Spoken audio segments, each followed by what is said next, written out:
Muy buenos días, mis hermanos. Que el Señor les bendiga. Quiero darle gracias al Señor porque nuevamente podemos compartir su palabra y estoy seguro pues que Él siempre tiene algo nuevo para enseñarnos. Debemos rogar al Señor para que nos ayude a entender y a poner en práctica lo que el Señor tiene para nosotros en este día.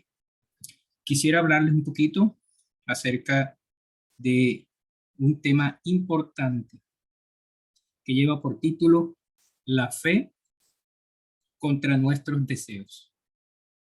Y precisamente vamos a tocar el tema que está en el capítulo 4 del libro de Santiago, desde el versículo número 1 hasta el versículo número 10, que dice de la siguiente manera: ¿De dónde vienen las guerras y los pleitos entre vosotros?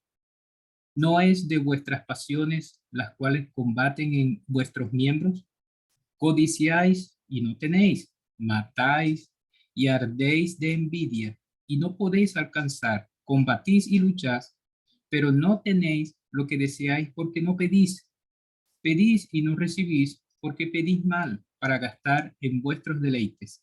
Oh almas adúlteras, ¿no sabéis que la amistad del mundo es enemistad contra Dios? Cualquiera, pues, que quiera ser amigo del mundo, se constituye enemigo de Dios. ¿O pensáis que la Escritura dice en vano, el Espíritu que Él ha hecho morar en nosotros nos anhela celosamente? Pero Él da mayor gracia. Por esto dice, Dios resiste a los soberbios y da gracia a los humildes. Someteos pues a Dios, resistid al diablo y huirá de vosotros. Acercaos a Dios y Él se acercará a vosotros. Pecadores, limpiad las manos, y vosotros los de doble ánimo, purificad vuestros corazones. Afligíos y lamentad y llorad.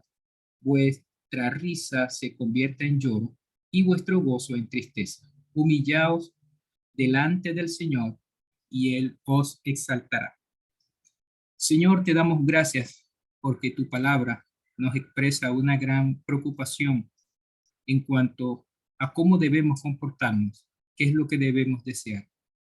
Te rogamos, Señor, que a través de tu palabra nos ayudes a comprender cómo debe ser la actitud de un verdadero cristiano ante cualquier situación. Gracias, Señor, porque este escrito por Santiago nos va a enseñar muchas cosas de las cuales nosotros debemos poner en práctica.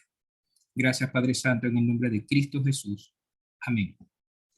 Yo quisiera iniciar con unas preguntas que quizás usted en alguna ocasión la habrá escuchado y cada una de ellas tiene un contexto diferente, pero nos lleva a pensar en cuanto a lo que son nuestros deseos.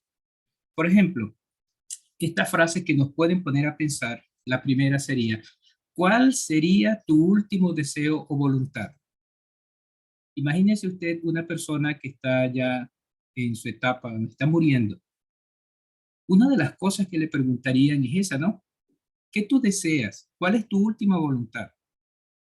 Por supuesto, una persona que está en esa etapa, lo más seguro es que va a querer dejar todo en orden y va a querer proteger a su familia, sobre todo a sus hijos, a las personas más cercanas. O sea, que buscaría manera de que las personas a quien él ama o están mucho más cerca de él queden en buenas manos o tengan la ayuda de los demás. Esa sería una de las primeras preguntas. Y es necesario nosotros también ponernos a reflexionar. Si a ti, cuando llegue tu momento de morir y te pregunten eso, ¿qué tú dirías?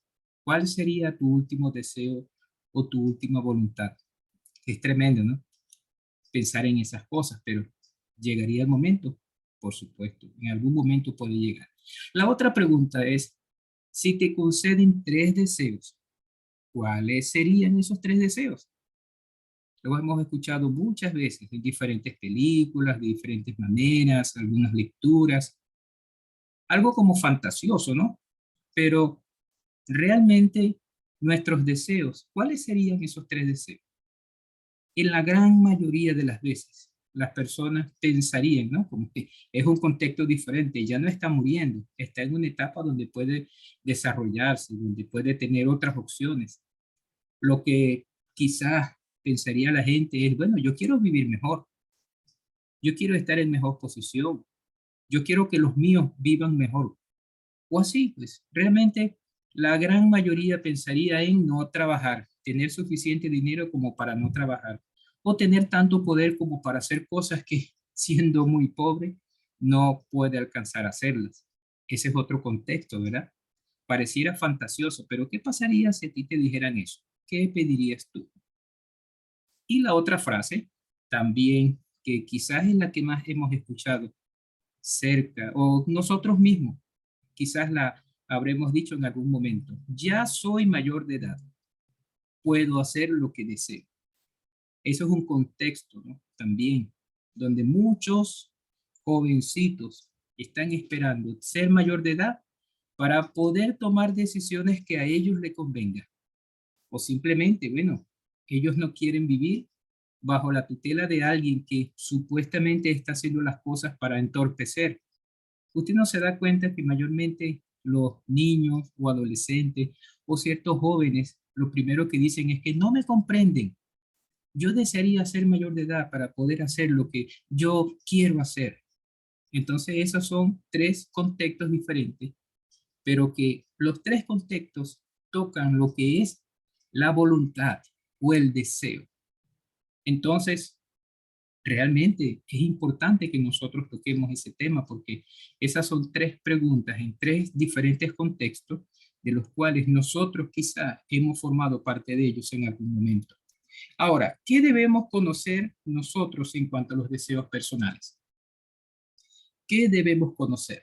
Acabamos de leer el libro de Santiago, capítulo 4, versículos del 1 al 10, y allí nosotros tenemos, gracias al Señor, una dirección, una ayuda, una idea de qué debemos conocer en cuanto a los deseos personales. Entonces, una de las primeras cosas que tenemos que conocer en cuanto a los deseos personales es que todos tenemos deseos personales, todos. En realidad, cada uno de nosotros desea algo, desea hacer algo, desea tener algo. En realidad, nadie escapa de eso. Por ejemplo, esta frase es como Santiago las describe allí. Por ejemplo, en el versículo 1, una de las frases dice, vuestras pasiones. ¿Y qué son las pasiones? Es lo que te mueve, lo que te motiva. Realmente es muy coherente cuando dice Santiago esa frase. Eso tiene que ver con el deseo personal. La otra frase es lo que deseáis en el versículo 2. Simplemente, ¿qué es un deseo? Eso mismo, lo que tú quieres, lo que quieres hacer. La otra frase es vuestros deleites, o sea, ¿qué te hace sentir muy bien? ¿Qué te hace sentir a gusto? Simplemente son vuestros deleites. La otra frase es vuestros corazones en el versículo 4, es decir, lo que está dentro de ti. ¿Qué es lo que realmente tú deseas? Esa frase también es tocada por Santiago. Y imagínense lo importante que es cómo Santiago está enfrentando los deseos personales, que también en el versículo 5 dice, vuestra risa y gozo, es decir, lo que te hace sentir bien, lo que te hace disfrutar. Wow, esos son deseos, las pasiones, lo que tú deseas, los deleites, lo que tu corazón anhela, lo que tú quieres tener para mantener una risa y gozo, porque nadie quiere vivir una vida amargada, aunque muchos lo viven, pero nadie quiere vivir una vida de tristeza. Realmente todos queremos estar siempre con nuestra cara sonriente y tener gozo, tener alegría, pero en realidad son deseos personales. Todo eso, ¿qué tan importante es para ti y para mí? ¿Qué tan importante es eso? Entonces, mire, podemos decir entonces que como todos tenemos deseos personales, desde nuestro nacimiento ya tenemos deseos personales. Incluso es algo que ya nace con nosotros. Por ejemplo, para tener una idea clara, un recién nacido desea estar acostado constantemente, ¿verdad que no? Desea estar en los brazos de su madre, de su padre, de alguien que lo mantenga cuidando y estar allí calientico todo el tiempo. Entonces, imagínense, si desde que nacemos ya tenemos deseos personales, desde el nacimiento y por supuesto hasta nuestra muerte, durante toda nuestra vida experimentamos deseos personales. ¿Qué deseo hacer? ¿Qué deseo tener? ¿Qué deseo estar? ¿En qué lugar deseo yo estar? Imagínense hoy en día ¿Cuántos desean estar fuera del país? ¿Cuántos desean tener una mejor vida? ¿Cuántos desean tener otro salario? Es tremendo, siempre tenemos deseos personales. Por supuesto, desde nuestro nacimiento hasta nuestra muerte. Pero no debemos olvidar esto. No podemos desligarnos de nuestros deseos, pero debemos aprender a controlarlos. ¿Por qué decimos eso? Porque muchísimas veces nuestros deseos no son los correctos. Nuestros deseos no es lo que realmente Dios quiere para nosotros. Y es como lo estamos leyendo en este capítulo 4 de Santiago. Realmente, cómo muestra esa gran faceta que quizás nosotros hemos vivido o estamos viviendo en cuanto a nuestros deseos. Por lo tanto, lo primero que debemos conocer en cuanto a los deseos personales es que todos tenemos deseos personales. Nadie escapa de esto. Lo segundo es que esos deseos personales tienen consecuencias cuando no son controlados. ¿Cuáles son esas consecuencias de los deseos no controlados? Por ejemplo, versículo 1.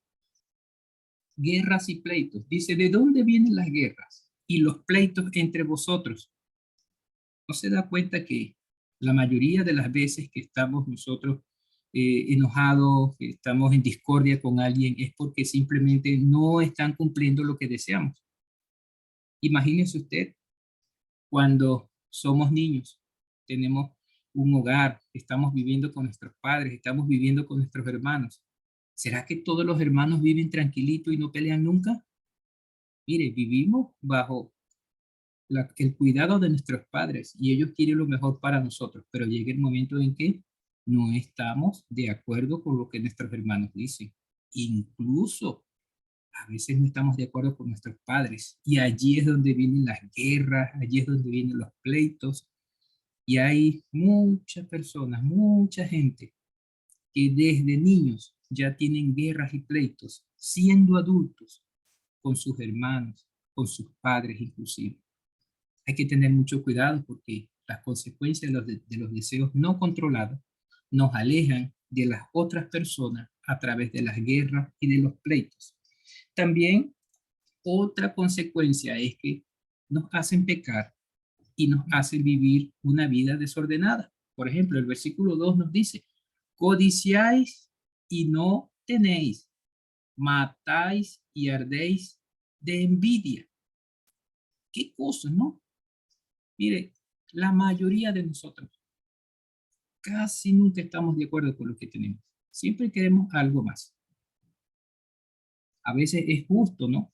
Decimos nosotros que lo que tenemos es insuficiente. Pero el problema no es que necesitamos otras cosas. El problema es que estamos envidiando lo que otro tiene, que quizás nosotros ni siquiera lo merecemos o simplemente no lo necesitamos. Y allí es donde viene el problema, porque nuestros deseos, al no ser controlados, nos incitan, nos mueven, nos llevan a pecar, nos llevan a tener una vida en desorden. Hay mucha gente que está deseando tantas cosas, pero se olvida de lo que Dios le ha permitido tener. Debemos nosotros pensar que Dios a cada uno de sus hijos le da lo que merece. Y Dios, como tiene un plan para cada uno de nosotros, Él pone a nuestra disposición todo lo que debemos tener. Pero el problema es cuando nuestros deseos no son controlados. Cuando nuestros deseos están más bien motivados por nuestra codicia. Allí viene entonces el pecado. Realmente desobedecemos. ¿Y qué pasa cuando desobedecemos? Nuestra vida entra en desorden. Y hay que tener mucho cuidado, porque incluso hay mucha gente que por el simple hecho de codiciar llegan hasta matar a otros. Bueno, nosotros como cristianos quizás no llegaríamos a matar a alguien más, pero usted sabe lo que significa chismear o lo que significa murmurar. Esas palabras en el idioma original, en hebreo, tiene mucho que ver con muerte. Es tremendo, ¿no? Que cuando una persona dice un chisme o murmura contra otro, es como si lo estuviera matando. Hay que tener cuidado entonces con eso, porque esas consecuencias son desastrosas para nosotros y hay que seguir el consejo de Santiago. Otra cosa, otra consecuencia de nuestros deseos no controlados es que insatisfacción del alma. Por ejemplo, como sigue diciendo el versículo 2, dice que por tener envidia y por codiciar y no podéis alcanzar. Es decir, por más que luchamos, por más que hacemos, por más que enfrentamos, nos sentimos vacíos. Sentimos que algo siempre hace falta. Siempre el ser humano tiene ese problema. Siempre quiere más de lo que tiene. Y ese es un problema terrible.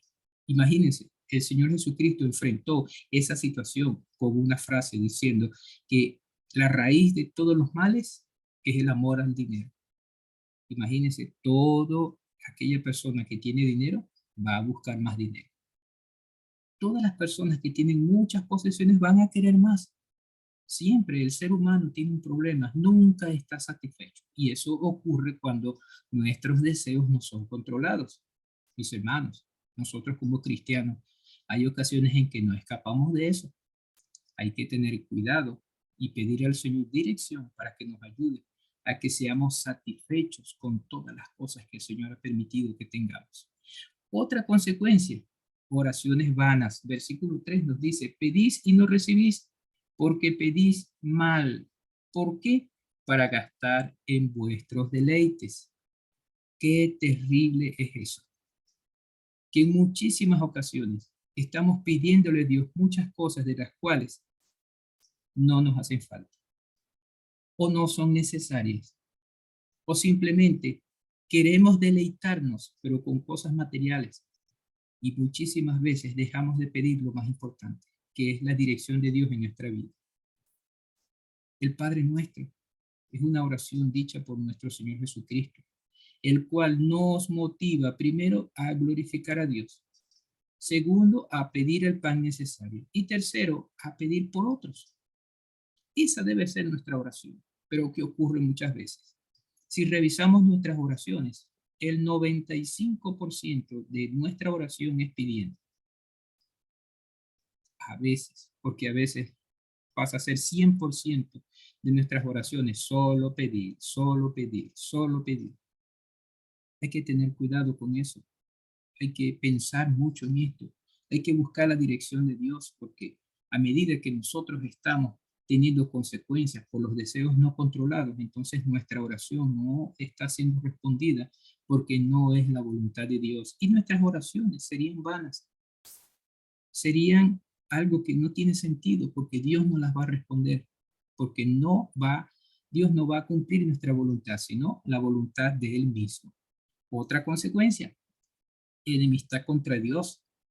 A medida que nosotros estemos ligándonos mucho más con esos deseos no controlados, Dios no va a estar de acuerdo con nosotros.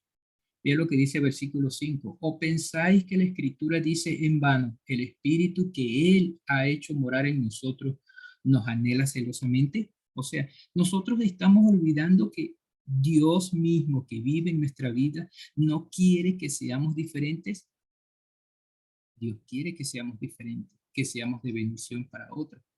Pero cuando nuestros deseos no son controlados y persistimos en eso, entramos entonces en enemistad con Dios. Hay que ver eso, hay que anotarlo, hay que estar pendiente, porque yo no debo estar luchando contra Dios. Más bien yo debo ser una herramienta de Dios para bendecir a otros, para bendecir a mi familia. Y a medida que yo obedezco a Dios, soy bendición para mí mismo también, porque esa es la voluntad de Dios. Entonces, debemos nosotros considerar que esas son consecuencias que nos afectan y no solo a nosotros, sino a las personas que están a nuestro lado también. Hay acciones que nosotros debemos hacer. Si hay consecuencias que nos afectan, entonces hay cosas en las cuales nosotros podemos buscar para contrarrestar esos deseos no controlados. Si vamos al versículo 6 de este capítulo 4 de Santiago, nosotros podemos ver que debemos revestirnos de humildad. Esa es una situación que a veces no podemos hacerla o no queremos hacerla. Se nos hace difícil cumplir, revestirnos de humildad. Dice el versículo 6, pero Él da mayor gracia.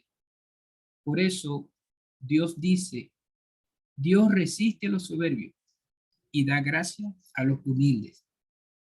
Debemos revestirnos de humildad, es decir, nuestra vida debe estar lejos de todo orgullo. Nuestra vida debe estar lejos de toda vanagloria. Nuestra vida debe estar lejos de todo eso que está en contra de la voluntad de Dios. Más bien todo lo contrario. Los demás deben vernos a nosotros como siervos de Dios que estamos dispuestos a apoyar a los demás. Porque para eso fuimos llamados, para servir a los demás. Otra acción contra estos deseos no controlados es que debemos someternos a Dios. Versículo 7 lo dice. Someteos pues a Dios. ¿Qué significa someterse a Dios? Es estar dispuesto a cumplir la voluntad de Dios. Eso es sometimiento. Imagínense usted si nosotros decidimos estar siempre dispuestos a hacer la voluntad de Dios. Y como dice su misma palabra, la voluntad de Dios es agradable y perfecta. Yo debo entender que lo que Dios quiere que yo haga es lo mejor para mí. Y cuando yo decido obedecer a Dios, voy a obtener las bendiciones. Pero ¿qué pasa cuando yo decido no someterme a la voluntad de Dios? Entonces ahí es donde viene el pecado, viene el desorden a mi vida. Y en vez de ser bendición, soy tropiezo para mí mismo, para mi familia, para la iglesia y para otros. Por lo tanto, es necesario someternos a Dios, porque esa es una acción necesaria para que esos deseos no controlados, los que no estamos controlando, Dios pueda ayudarnos a controlarlos. La otra parte es resistir al diablo. Esa es la otra parte del versículo y es algo tremendo. Someteos pues a Dios, resistid al diablo y vean esto, y él huirá de vosotros. Nosotros debemos entender que nuestra lucha no es contra carne, nuestra lucha es contra huestes malignas, nuestra lucha es contra Satanás, nuestra lucha es contra el mundo, nuestra lucha es contra nuestra misma carne. Debemos estar luchando constantemente, pero ¿sabes? Debemos resistir al diablo, porque el diablo quiere que nosotros estemos siempre haciendo lo que a Dios no le agrada. Desde que Dios hizo la creación, desde el Edén, Satanás estuvo allí tratando de entorpecer el trabajo de Dios. Por supuesto, sabemos que hay un plan divino y que ya Satanás tiene el lugar donde va a ser condenado eternamente y para siempre, pero Satanás nunca ha dejado de estar siempre atacando a los hijos de Dios. ¿Recuerdan a Job? Incluso él le dijo a Dios que, bueno, él era así, él era obediente porque tenía de todo.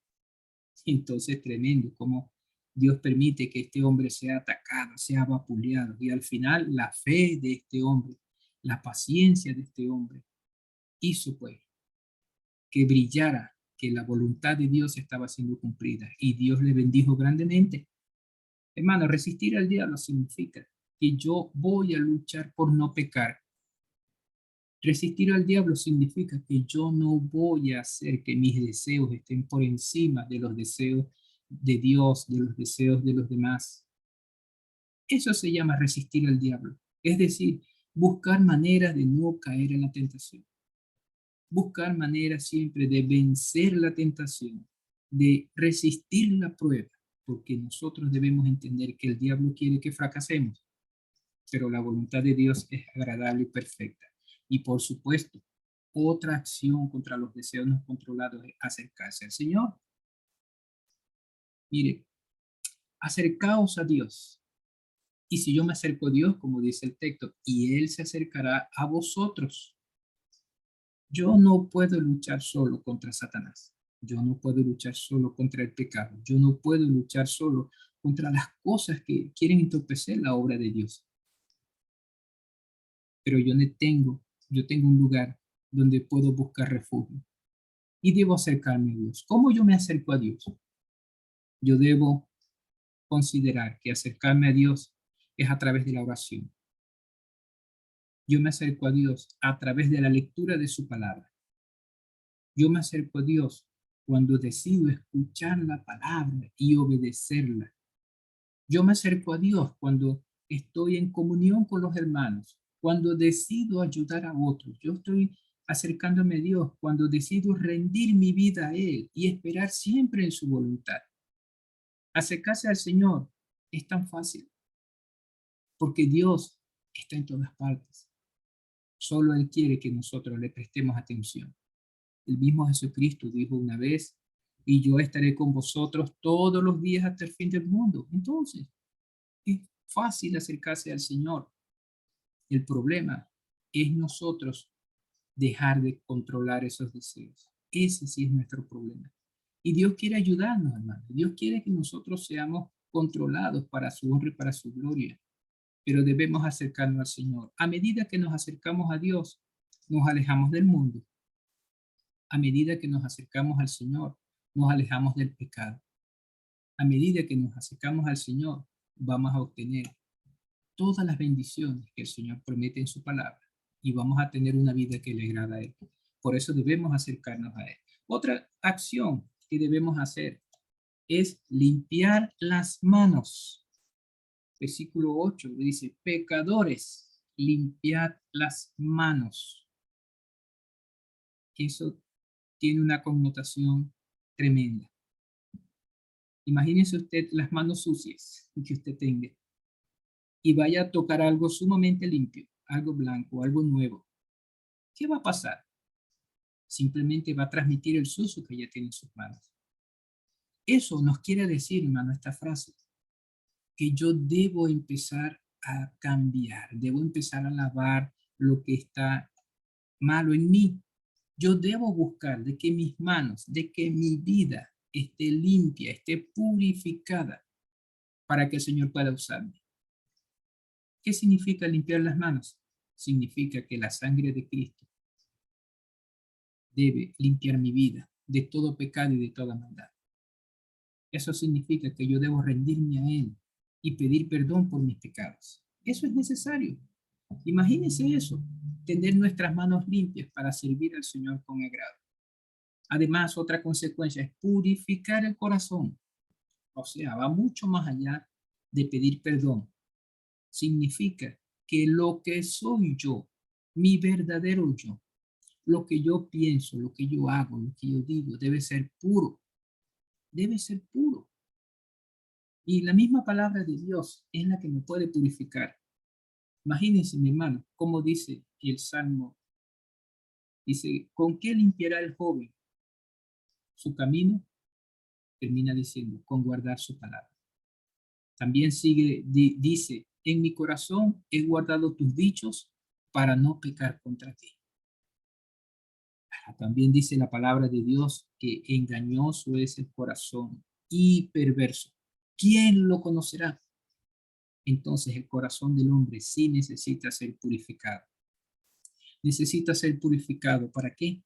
Para que habite Dios. Necesita ser purificado para que irradie desde adentro hacia afuera la presencia de Dios en tu vida. Para que la palabra de Dios esté desde adentro tomando tu vida, tu corazón, tu mente y puedas actuar como un hijo de Dios siempre. Y sabe, mi hermano, Dios habita en santidad. Y una de las cosas que pide un corazón purificado, como lo dice el mismo Señor, sed santos porque yo soy santo. Y hay otro texto que también conocemos, de la abundancia del corazón habla la boca. Es necesario tener un corazón puro para que nuestras palabras también sean como le agrada a Dios y para que podamos ser de ayuda a otros también, enseñándoles, cuidándoles, guiándoles. Pero si nuestro corazón no es puro, entonces no va a servir de mucho que estemos cerca de otros, porque no vamos a poder ayudarles. Por eso, esa acción necesaria para que podamos contrarrestar esos deseos no controlados, también debe ser importante purificar el corazón, como lo dice la palabra de Dios. Y también, finalmente, después de todo ese proceso, después de buscar una humildad, someternos a Dios, de resistir al diablo, de acercarnos al Señor, de limpiar unas manos, de purificar el corazón, finalmente viene un arrepentimiento. Ese arrepentimiento necesario, como dice el versículo 9 y 10. Afligíos y lamentad y llorad. Vuestra risa se convierte en lloro y vuestro gozo en tristeza. Humillaos delante del Señor y Él os exaltará. Eso significa que tiene que haber un cambio. El sentido de la palabra arrepentimiento significa un giro, es decir, le doy la espalda a lo que estaba haciendo, un cambio de actitud. Y eso es lo que Dios quiere de nosotros.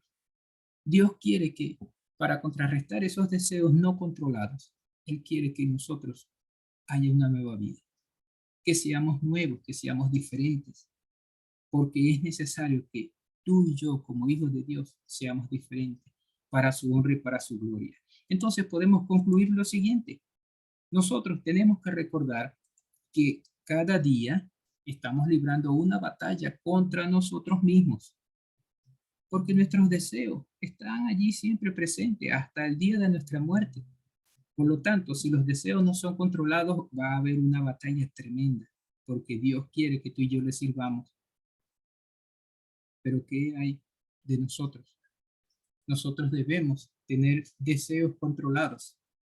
Por eso nuestra batalla es diaria. Y nunca debemos olvidar eso.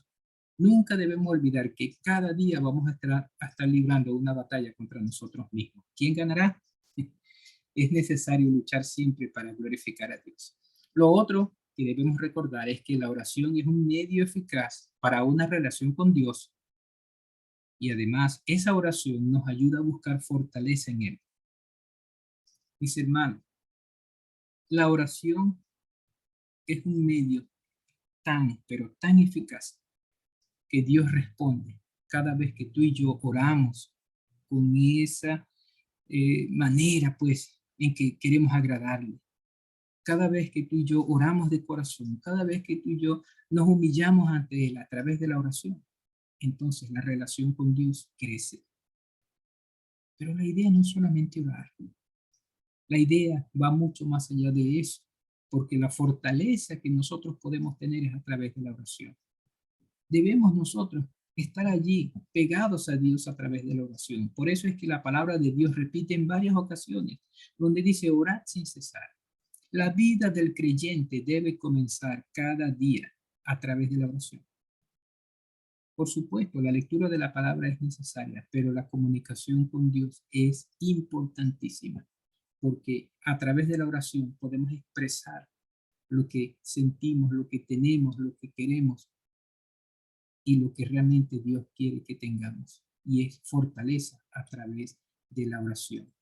Lo otro también que debemos recordar es que memorizar versículos nos ayuda a mantener en nuestra mente la palabra de Dios. Debemos grabarnos textos, recordar siempre.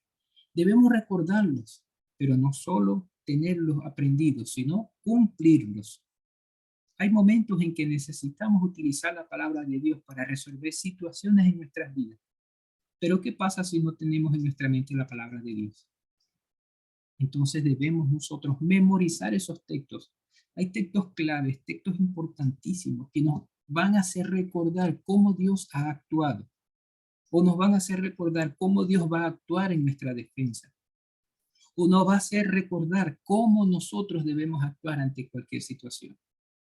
Debemos recordarlos, sí, pero también luchar por cumplirlos, que es necesario, porque la palabra de Dios sí va a transformar nuestra vida y debemos escucharla, porque a través de ella viene la fe. La fe viene por el oír la palabra de Dios. Lo otro que debemos recordar es que nuestra fuerza viene de Dios. No es por lo que hemos logrado, no es por lo que hemos alcanzado. Nuestra fuerza viene de Dios. Ser humildes es un buen signo de depender de Dios siempre. La humildad significa que tú y yo vamos a esperar en lo que Dios va a hacer. Y no vamos a sentarnos a esperar y a dormir, bueno, ya después que dormir 3 horas, bueno, vamos a ver qué Dios quiere. No, vamos a esperar a través de la oración, a través de la lectura de la palabra, a través de los consejos que otras personas nos dan. Pero debemos entender que toda esa fuerza, todo lo que Dios ha permitido que llegue a tu vida, todo lo que tú tienes, viene de Dios. Por eso es que la humildad es un buen signo de depender de Dios. Nosotros tenemos que entender claro eso. Una vez estaba Jesucristo hablando con unos que se iban, ya no querían seguir con él. Y entonces Jesucristo le pregunta a sus discípulos, ¿y ustedes quieren irse? Si quieren, váyanse. Y vino uno de ellos y le dijo, Señor, ¿a quién iremos? Si solo tú tienes palabra de vida eterna. Hermanos, nosotros tenemos que pensar eso siempre. Es decir, depender de la palabra de Dios para poder actuar en esta vida. Depender de lo que Dios ponga en nuestras manos. Depender de la oración. Depender de lo que podamos aprender de Dios. Eso es la humildad. Y ese es un signo de que Dios va a estar siempre con nosotros. Finalmente, hermanos, nosotros debemos someternos a Dios para que nuestros deseos estén dentro de la voluntad de Él. No hay otra manera. ¿Quieres controlar tus deseos? Entonces tú y yo debemos someternos a Dios para que podamos vivir una vida sobria, justa y piadosa, siendo dirigidos por Dios, siendo dirigidos por su voluntad. Entonces, allí sí podemos decir que la fe contra nuestros deseos dependen entonces de someternos a Dios. Si yo tengo fe en Dios, yo voy a esperar en Él para su honra y para su gloria. Dios nos bendiga, Dios nos guarde.